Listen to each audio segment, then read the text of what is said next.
Hello दोस्तों, क्या हाल है आपका। आशा करता हूँ अच्छे होंगे, स्वस्थ होंगे।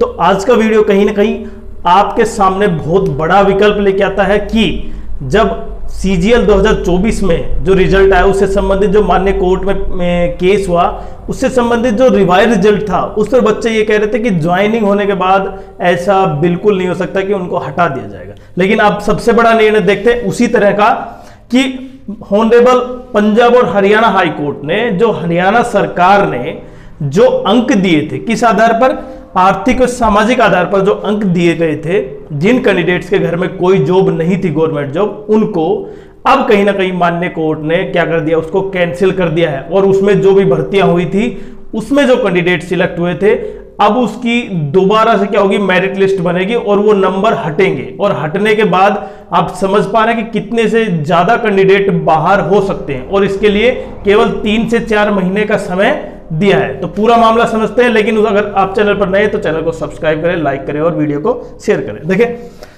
400 सब इंस्पेक्टर की भर्ती हुई थी, उसमें 378 मेल, मैं मेल कैंडिडेट की बात कर रहा हूं, पहले बता देते हैं आंकड़े।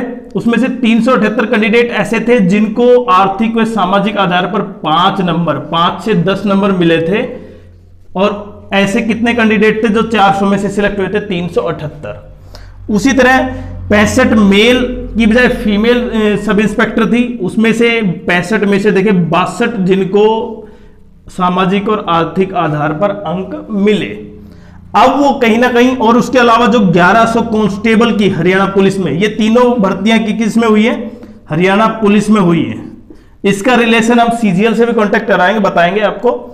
उनमें से भी 90% के आसपास ऐसे कैंडिडेट हैं जिनके आर्थिक और सामाजिक आधार पर अंक मिले थे और उसकी वजह से मेरिट में वो उनका नंबर आया था। लेकिन अब माननीय हाई कोर्ट ने कहा ये क्या है, गलत। ऐसा गलत क्यों है? जो याचिका करता था देखें, उसके 90 में से 90 नंबर थे, लेकिन ये जो 10 नंबर ऐड हुए आर्थिक और सामाजिक आधार पर, उसका सिलेक्शन नहीं हो पाया, जबकि पेपर में 90 में से 90 नंबर थे उसके।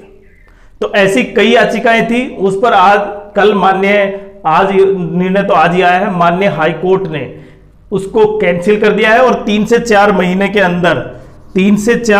के अंदर कहा गया कि उनको दोबारा से मेरिट बनाई जाए और उस पर जो रिजल्ट आएगा उसमें हो सकते हैं ये कैंडिडेट बाहर हो सकते हैं, male female sub inspector constable, तो उनको नोटिस के द्वारा उनकी नौकरी चली जाएगी। ऐसा बिल्कुल स्पष्ट शब्दों में लिखा है, आप देख सकते हैं। जो माननीय हाईकोर्ट का निर्णय है उसमें यह स्पष्ट लिखा है कि आर्थिक सामाजिक आधार पर जो अंक थे अब वो नहीं जुड़ेंगे। दोबारा से कितने, लगभग दोबारा से जो भी होंगे मेरिट उनकी जो पेपर के बेसिस पे होगी उसको आधार बनाया जाएगा। अब CGL की बात आती है तो CGL में देखिए 2024 के जितने भी कैंडिडेट हैं जिनकी ज्वाइनिंग हो चुकी है उससे संबंधित माननीय दिल्ली हाई कोर्ट ने क्लोज डाल दिया था कि अगर ऐसा होता है तो रिजल्ट चेंज हो सकता है। अब कहीं ना कहीं इस आधार पर हो सकता है रिजल्ट चेंज भी हो जाए। क्यों? यहां पे आपको पता चल गया कि रिजल्ट जिनकी ज्वाइनिंग हो, देखिए यहां पे 2019 से दिया था ये रिजर्वेशन, मतलब ये मार्क्स, और उसके बाद ये 3-4 भर्तियां हुई है, उसमें लगभग किसी कैंडिडेट्स की जो सिलेक्ट हुए हैं 2 साल 3 साल भर्ती है, जिसके 3 साल हो चुके हैं जॉब में, वो भी जा सकती है। तो इसी तरह 2024 का जो रिजल्ट अभी जो माननीय कोर्ट में जो निर्णय होगा वो अब सबकी निगाहें उस पर टिकी हुई कि क्या माननीय कोर्ट उससे संबंधित निर्णय देगा।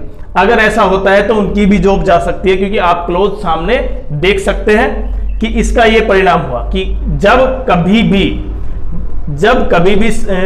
आप समझ पा रहे हैं कि अगर किसी कैंडिडेट के साथ अन्याय होता है तो माननीय कोर्ट हमेशा आपकी कहीं ना कहीं क्या करता है, हेल्प करता है, जिससे कि वहां पर न्याय बना रहे।